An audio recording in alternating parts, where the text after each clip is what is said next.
Today we are going to see our next point, that is internal energy. प्रत्येक substance हा ठराविक अशा एनर्जीशी संबंधित असतो.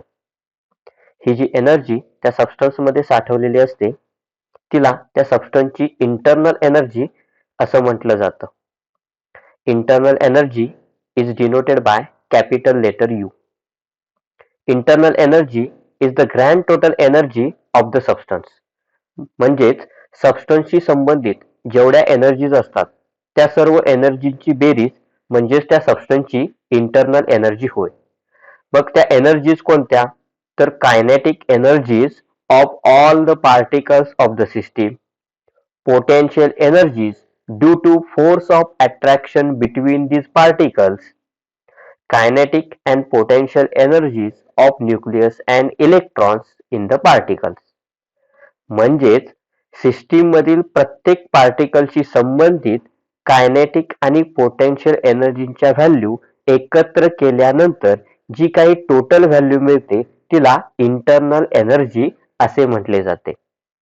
If U1 is the internal energy at initial state and U2 be the internal energy at final state, then change in internal energy is given by delta U is equal to U2 minus U1. Internal energy is a state function. State function म्हणजे काय हे already आपण मागच्या व्हिडिओमध्ये बघितलेले आहे. ज्या प्रॉपर्टीची व्हॅल्यू फक्त इनिशियल आणि फायनल स्टेट वरती डिपेंड असते, पण इनिशियल स्टेट पासून फायनल स्टेटला जाण्यासाठी कोणता पाथ फॉलो केला त्यावर डिपेंड नसते, तिला स्टेट फंक्शन म्हणतात. इंटरनल एनर्जीची व्हॅल्यू सुद्धा इनिशियल आणि फायनल स्टेट वरती डिपेंड असते, म्हणूनच ती प्रॉपर्टी स्टेट फंक्शन आहे. It is also an extensive property. Extensive property म्हणजे सिस्टीमची अशी प्रॉपर्टी जिची व्हॅल्यू सिस्टीम मधील मॅटरच्या अमाऊंट वरती डिपेंड असते, तिला एक्सटेन्सिव्ह प्रॉपर्टी म्हणतात. इंटरनल एनर्जीची व्हॅल्यू सुद्धा सिस्टीम मधील मॅटरच्या अमाऊंट वरती डिपेंड असते, therefore it is an extensive property. The internal energy of a system changes as the energy is transferred in or out of a system as heat or work. म्हणजेच ज्यावेळी सिस्टीमला heat दिल्यामुळे किंवा system वरती work केल्यामुळे जी energy system मध्ये transfer होते त्यावेळी ती सिस्टीमच्या इंटरनल एनर्जी मध्ये ऍड होते, त्यामुळे सिस्टीमची इंटरनल एनर्जी वाढते. तसेच ज्यावेळी सिस्टीमची हीट काढल्यामुळे म्हणजेच सिस्टीमला कूल केल्यामुळे किंवा सिस्टीमने सराउंडिंग वरती वर्क केल्यामुळे जी एनर्जी सिस्टीम मधून सराउंडिंग मध्ये जाते त्यावेळी ती सिस्टीमच्या इंटरनल एनर्जी मधून रिमूव्ह केली जाते, त्यामुळे सिस्टीमची इंटरनल एनर्जी कमी होते. Now see some examples to illustrate how to determine delta U. जर सिस्टीमला 30 किलोजूल हीट एनर्जी म्हणजेच उष्णता पुरवली तर ती सिस्टीमच्या अगोदरच्या इंटरनल एनर्जी मध्ये ऍड होईल आणि ती 30 किलोजूल ने वाढेल, म्हणून चेंज इन इंटरनल एनर्जी असेल प्लस 30 किलोजूल. समजा या सिस्टीमची इनिशियल इंटरनल एनर्जी आहे U1 किलोजूल. आता या सिस्टीमला आपण 30 किलोजूल हीट प्रोव्हाइड केली तर सिस्टीमची फायनल इंटरनल एनर्जी होईल U1 प्लस 30 किलोजूल. त्यामुळे चेंज इन इंटरनल एनर्जी म्हणजेच डेल्टा U ची व्हॅल्यू असेल U1 plus 30 minus U1 that is plus 30 kilojoule. जर सिस्टीमवर 20 किलोजूल वर्क केले तर ती वर्क एनर्जी सिस्टीमच्या अगोदरच्या इंटरनल एनर्जी मध्ये ऍड होईल आणि ती 20 किलोजूल ने वाढेल, म्हणून चेंज इन इंटरनल एनर्जी असेल प्लस 20 किलोजूल. समजा सिस्टीम 15 किलोजूल हीट एनर्जी बाहेर टाकते आणि त्याच वेळी 10 किलो जूल एवढे वर्क सराउंडिंग वरती करते. या दोन्ही एनर्जीज सिस्टीमच्या इंटरनल एनर्जी मधून कमी होतील. म्हणजेच चेंज इन इंटरनल एनर्जी असेल -25 किलो जूल. आता समजा 25 किलो जूल वर्क सिस्टीम वरती झालेले असेल आणि त्याच वेळी सिस्टीम 10 किलो जूल एवढी हीट बाहेर टाकत असेल तर वर्क एनर्जी सिस्टीमच्या इंटरनल एनर्जी मध्ये ऍड होईल आणि हीट एनर्जी सिस्टीम मधून बाहेर पडेल. याचमुळे चेंज इन इंटरनल एनर्जी होईल +10 किलो जूल. लक्षात ठेवा, डेल्टा यू ची व्हॅल्यू नेहमी साईनने दाखवली जाते, मग ती पॉझिटिव्ह व्हॅल्यू असली तरीही. For example, delta U is equal to +20 kilo joule और delta U is equal to -15 kilo joule. आपला पुढचा पॉइंट आहे first law of thermodynamics. First law of thermodynamics is simply the law of conservation of energy. म्हणजेच हा ऊर्जा अक्षयतेचा नियम आहे. According to this law, the total energy of a system and its surrounding remains constant when the system changes from the initial state to final state. म्हणजेच system आणि सराउंडिंगची मिळून total energy नेहमी कॉन्स्टंट असते, जरी सिस्टीम इनिशियल स्टेट मधून final स्टेटला गेली तरीही. दिस law has different statements, परंतु सगळ्या स्टेटमेंटचा अर्थ एकच आहे, तो म्हणजे सिस्टीम आणि सराउंडिंगची टोटल एनर्जी कॉन्स्टंट असते. दीज स्टेटमेंट्स आर: युनिव्हर्सची एनर्जी कॉन्स्टंट असते. आयसोलेटेड सिस्टीमची टोटल इंटरनल एनर्जी कॉन्स्टंट असते. आता आयसोलेटेड सिस्टीम म्हणजे काय हे आपण मागील लेक्चर मध्ये पाहिले आहे. जी सिस्टीम सराउंडिंग बरोबर मॅटर आणि एनर्जी दोन्ही एक्सचेंज करत नाही तिला आयसोलेटेड सिस्टीम असे म्हणतात. For example, thermos flask.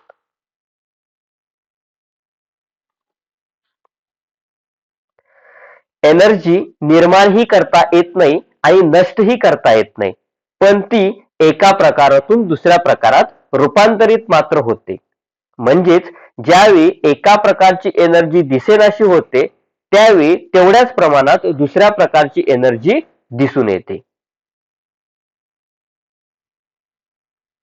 Now see formulation of first law of thermodynamics or mathematical equation for first law of thermodynamics. समजा सिस्टीमला Q अमाउंट एवढी हीट एनर्जी सप्लाय केली आणि त्याच वेळी सिस्टीमवर W अमाउंट एवढे वर्क केले, तर सिस्टीमच्या इंटरनल एनर्जी मध्ये होणारी वाढ कशी कॅल्क्युलेट करता येईल? तर increase in systems internal energy is equal to the quantity of heat supplied to the system plus amount of work done on the system. Heat आणि वर्कची अमाउंट पुट केल्यानंतर इक्वेशन होईल delta U is equal to Q plus W. This is the mathematical form of first law of thermodynamics. Small amount मध्ये heat provide केली आणि small amount मध्ये work केले तर हे इक्वेशन होईल du is equal to dq plus dw. येथे du म्हणजेच इंटरनल एनर्जी मध्ये झालेली अतिशय कमी वाढ.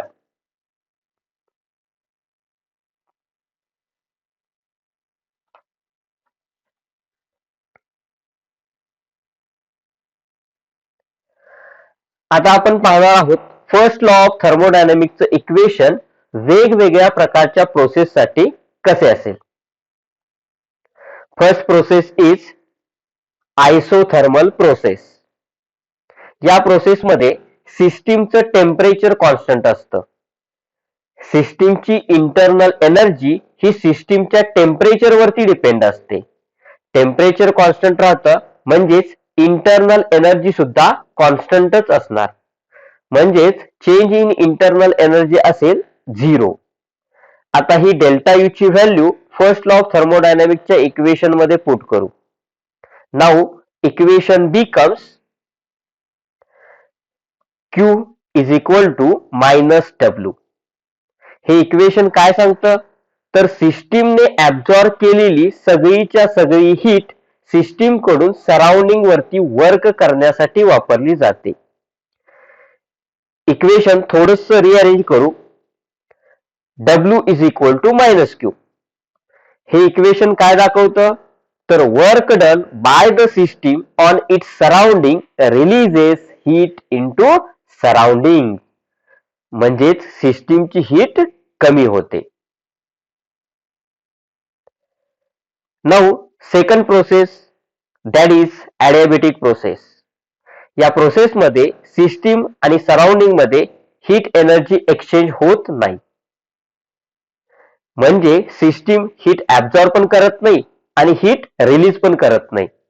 याचाच अर्थ Q म्हणजेच heat absorbed by the system is equal to 0. Thus first law of thermodynamics becomes delta U is equal to 0 plus W. Delta U is equal to W. System वरती surrounding कडून झालेल्या वर्कमुळे सिस्टीमची इंटरनल एनर्जी इन्क्रीज होते, किंवा minus delta U is equal to minus W, म्हणजे सिस्टीमने surrounding वरती केलेल्या वर्कमुळे सिस्टीमची इंटरनल एनर्जी डिक्रीज होते.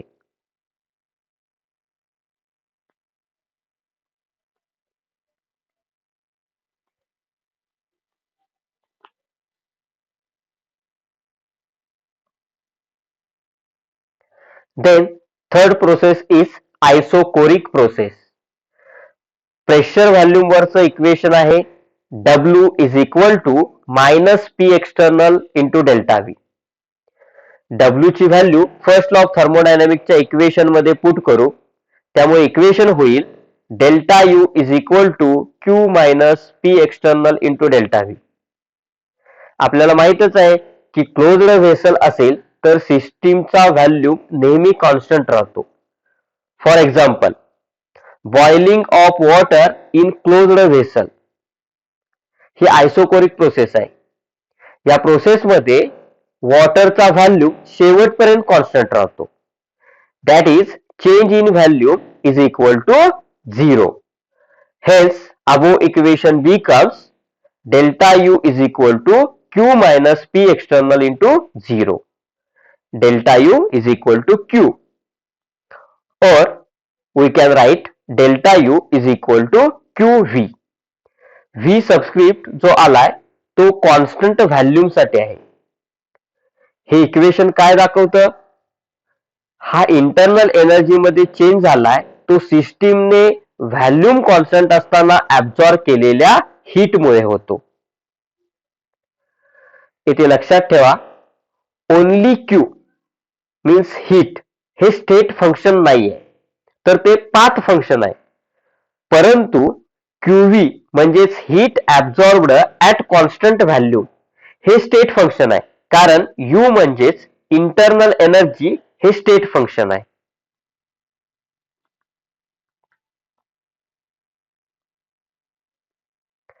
And next process is isobaric process. First law of thermodynamics is delta U is equal to Q plus W. But we know that pressure volume work is W is equal to minus P external into delta V. Hence, first law of thermodynamics becomes delta U is equal to Q minus P external into delta V. By rearrangement, Q is equal to delta U plus P external into delta V, or QP is equal to delta U plus P external into delta V. Here P stands for constant pressure. Open container मध्ये घडून येणाऱ्या reaction ह्या constant pressure मध्ये घडून येत असतात, पण त्यावेळी व्हॅल्यूम मात्र कॉन्स्टंट राहत नाही. Hence delta V not equal to 0.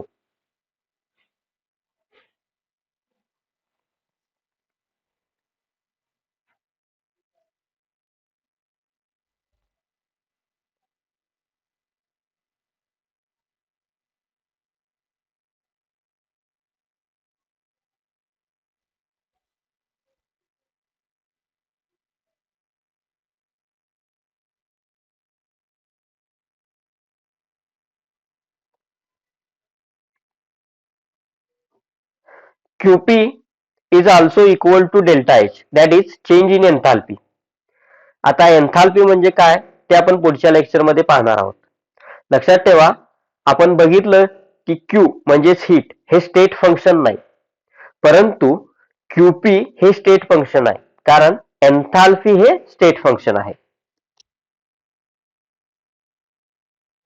आजच्या लेक्चरमध्ये आपण पाहिलं की इंटरनल एनर्जी म्हणजे काय, सिस्टीमची इंटरनल एनर्जी कशामुळे वाढते किंवा कमी होते, फर्स्ट लॉ ऑफ थर्मोडायनॅमिक्सची वेगवेगळी स्टेटमेंट्स,